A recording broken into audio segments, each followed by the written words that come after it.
kaibigan. At kapag nahalo na natin mga kaibigan, tatakpan muna natin siya hanggang lalabas ng katas ng hipon at hanggang matuyo na rin siya.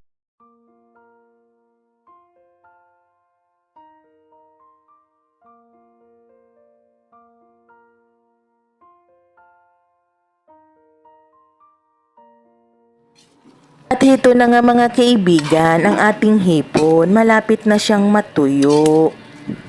Halo-haluin muna natin para mapantay lahat. At hindi na natin siya tatakpan mga kaibigan, hahayaan na lang natin siya na matuyo ang sabaw para mas madilis mga kaibigan na mawala ang sabaw.